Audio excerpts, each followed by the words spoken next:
네, 안녕하세요. 함께 성장을 꿈꾸는 해나경입니다. 제가 원래 오프닝을 이렇게 해요. 네, 처음 뵙겠습니다. 일단 오늘 해나경 채널에 새로운 손님이 오셨는데 아마도 이제 손님에서 가족이 되지 않을까 싶습니다. 자기소개는 직접 듣도록 하겠습니다. 어서 오세요. 네, 안녕하세요. 저는 박진혁 법무사라고 네. 하고요. 공인중개사 자격이 같이 있어서 공인중개사와 법무사 사무실을 서초동에서 운영을 하고 있습니다. 오, 네. 아니 우리 법무사님께서 해나경 채널에 이렇게 와 주셨습니다. 아이고, 네, 반갑습니다. 제가 정말 힘들게 모셨습니다, 여러분. 육 법무사님께서는 임대차 계약과 관련된 네. 공인중개사 자격이 있으신 분이기 때문에 네. 구독자분들에게 많은 도움을 주실 거고요. 그리고 법무사님이기 때문에 또 운영과 관련된 법률 네. 문제까지도 제가 알기로는 현재 그 고시원 플랫폼에서 그 원장님들을 네. 위한 법률 맞습니다. 자문 네. 역할을 해주고 계시는 거죠. 네, 모 플랫폼에서 법률 문제 관련해서 자문 업무를 하고 있습니다. 이 얘긴 네. 즉슨 우리 법무사님께서 수많은 사례를 가지고 있을 것이다. 네. 우리 구독자님에게 엄청난 도움이 될 것이다 라는 이야기고요. 법률적인 것들이 문턱이 너무 높잖아요. 아는 네. 사람 찾기도 힘들고 뭔가 좀 부담되는 부분이 있는데 앞으로 매주 한 번씩 고정 출연 빰빠라밤 이렇게 부탁을 주시는 거죠? 폭죽! 예. 이제 저한테도 메일을 네. 엄청 많이 주시거든요. 아. 이럴 때 어떻게 해야 돼요, 해나경님? 저 조언 좀 구해주세요. 근데 제가 법을 모르잖아요. 그래서 많이 이제 난감할 때가 있는데 혹시 도움 주실 아유. 수 있을까요? 질문 언제든지 남겨주세요. 네, 지웠습니다. 네. 자, 그럼 제가 이제 첫 출연이시니까 네. 저는 법무사님 하는 일이 이제 등기 뜰 때 만나 뵙고 맞아요. 못 뵀었거든요. 어. 처음으로 양도세라는 걸 한번 내봤는데 또 그때 한번 뵙고 이런 식으로 법무사님이 근데 고시원에서 법률 자문도 하신다고 하셔서 어떤 일들을 하는 직업이고 어떤 도움을 주실 수 있는지 좀 알려주시면 감사하겠습니다. 일단은 등기를 해보셨다는 거 보니까 벌써 부동산을 매수를 하신 경험 있으신 것 같으세요. 아이 또 네. 본의 아니게 또 그렇게 됐네요. 아유, 네. 근데 다들 이제 아시다시피 법무사 업무가 등기 관련된 업무라서 집을 매도하거나 네. 아니면 그런 부동산 관련 등기 업무를 주로 취급을 하고 법인들은 뭐 상업등기라는 게 있거든요. 네. 그 회사의 내용이 바뀔 때 법인 등기를 해야 되니까 그때 법무사들이 일을 많이 하는데 그런 등기 업무 말고도 소송 관련해서 이제 임대차 관련해서만 말씀드리면 네. 지급 명령이라든지 아니면은 임대인의 입장에서 임차인들한테 월세를 받아야 된다거나 네. 아니면 임차인의 입장에서 보증금을 돌려받아야 된다거나 그렇죠. 그런 경우에도 소송 진행이나 아니면 뭐 그런 집행 관련해서도 너무 좋다. 도와드릴 수가 있고 그런 업무도 네. 진행을 하고 있어요. 변호사분들을 통해서 해도 되지만 네. 솔직히 말씀드려서 보증금 한 500만 원이다. 그 저희 실제 사례로 배보다 배꼽이 더 큰 거예요. 맞아요. 그래서 네. 소송을 못하는 경우가 있어요. 변호사비가 너무 비싼 경우가 그리고 많아요. 자문을 구하기도 네. 어렵고. 그런 경우에는 법무사들이 저렴한 비용으로 진행을 도와드릴 수가 있다. 그렇기 때문에 법무사를 통해서 하시는 것도 괜찮습니다. 그러니까 사실 이거지. 네. 우리가 이만큼의 일이 아니거든요. 네, 이만큼 비용을 주고 해결할 일이 아니야. 맞아요. 이 정도면 해결할 수 네. 있는데 다 해결을 맞아요. 해주실 수 있다는 네. 거죠. 쉽게 말해서 싸게 할 수 있다.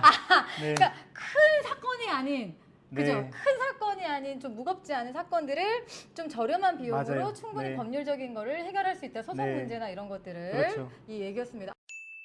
자, 그럼 본격적인 이야기 좀 나눠볼 네. 텐데요. 지금 법무사 관련된 이야기는 했지만 공인중개사 그렇죠. 자격도 가지고 네. 계시는데 고시원은 워낙 폐쇄적인 맞아요. 시장이고 네. 일반적인 부동산에서는 다루지 않아요, 매물을. 네, 맞아요. 그래서 저는 이제 약간 염려스러운 게 법무사님, 공인중개사님께서 고시원 시장을 한번 경험을 해보셨을까, 매물 거래를 해보셨을까에 대한 약간의 이제 그 궁금증도 좀 그럴 수 있죠. 있거든요. 예. 해주실 얘기가 있으실까요? 고시원 같은 경우는 일단은 그 고시원 운영하시는 분들이 네. 본인들의 매물을 그 거래를 위해서 내놓거나 뭐 아니면 고시원을 찾으시는 분들이 찾아가야 되는데 일반적인 부동산에서는 그런 매물들을 파시는 분들이 기존 임차인 분들이 내놓거나 하는 경우가 흔하지는 않으세요. 그렇죠. 그리고 찾으시는 분들도 일반 부동산 가서 고시원 뭐 이렇게 인수할 만한 데가 있느냐라고 물어봤을 때는 없다라고 하실 거예요.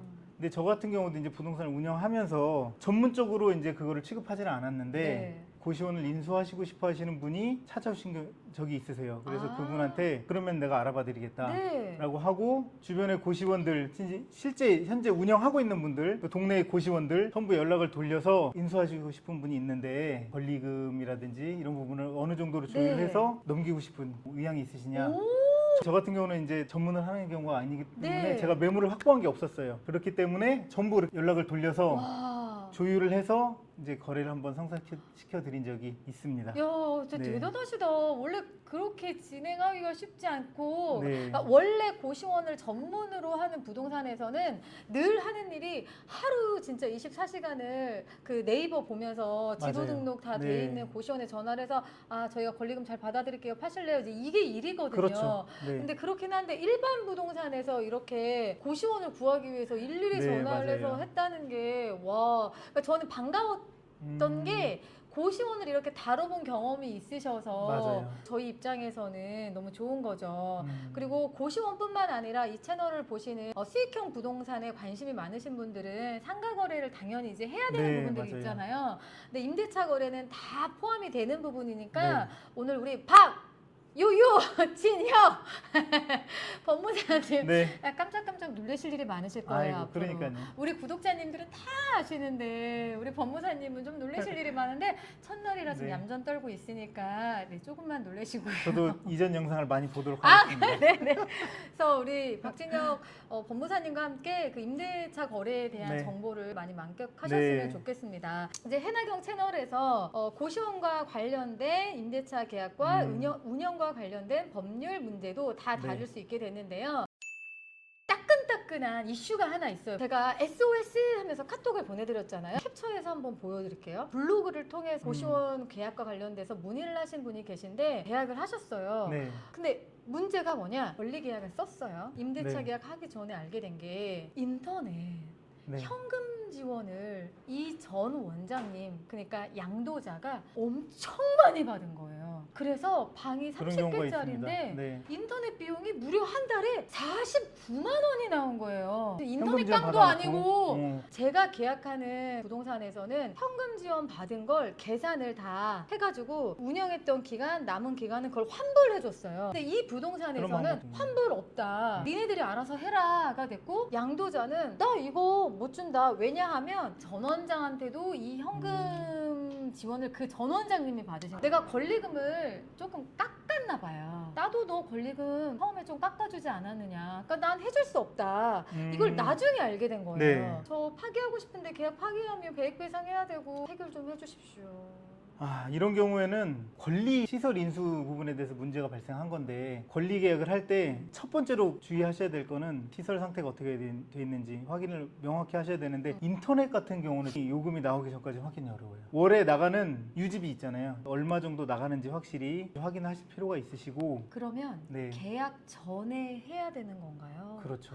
아 그러면 그 계약을 네. 체크 못한 약간 우리의 과실도 좀 있는 거예요? 약간의 과실이 있긴 한데 지금 같은 경우는 인터넷 비용이 일반적이지는 않잖아요. 이거 너무 비상식적이죠. 너무 많이 나오잖아요. 그래서 일반적이지 않은 경우인데 이 양도인이 권리 시설 인수 계약을 하면서 고지를 해줘야 돼요. 또 고지 의무를 안 네, 했구만. 맞아요. 오케이. 고지를 해야 되는데 이런 상황이 있어서 인터넷 비용이 일반적인 경우보다 너무 많이 나온다. 또 앞에서 이걸 받았기 때문에 이런 부분에 있어서 권리금을 좀 조율을 하자. 이런 식으로 미리 얘기를 했다라면 괜찮은데 그런 부분을 얘기를 안 했다거나 양도인이 이런 사실을 알면서 고지를 안 한 거잖아요. 양수인은 이런 부분을 몰랐다라고 하면은 이 부분에 대해서는 권리 시설 인수 계약에 약간 양도인한테 책임을 물을 수가 있었다고 보시면 돼요. 이런 네. 경우에 계약이 파기의 사유도 될 수 있을까요? 계약을 파기할 정도로 심각한 사유라고 보기는 어려울 수도 있으세요. 네. 양도인한테 일부 책임을 물어서 권리금을 조금 더 조율을 한다거나 인터넷 비용을 네가 부담해라 일부를 통상에 나오는 비용이 있을 거 아니에요. 네. 그거에 초과되는 부분에 대해서는 보상을 해야 된다. 네. 라고 할 수 있을 것 같고 이런 경우에는 당사자 간에 이제 협의가 돼야 협의가 되죠. 돼야 되잖아요. 협의가 안 되면 그 사람이 만약에 네. 했지?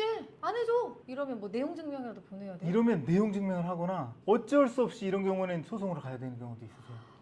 굉장히 머리가 아프세요. 그러니까 그렇기 때문에 일단은 일반적이지 않은 경우가 있는 거를 미리 좀 파악을 잘 하셔야 돼요. 계약서 쓰기 전에. 월 유지비를 전부 세세한 항목을 체크를 해보시는 게 좋으세요. 네. 그래서 일반적이지 않은 지출 내역이 있다라고 네. 하면 확실히 확인을 해보시고 시설 양수도 계약을 하시는 게 어, 좋을 것 같습니다. 좋은데요? 계속 나와줄 거죠? 네. 바빠도. 한 가지 질문을 좀 더 드릴게요. 네네. 저희가 지금 가장 피부로 닿는 궁금증이 뭐냐면 권리 계약할 때 네. 누수에 대한 시설 하자 보수 기간은 한 달로 한다는데 네. 제가 어디서 살짝 들은 바로는 한 달이라는 게 법적으로 명시되어 있는 기간이 맞아요. 아니라고 네. 알고 있고 네.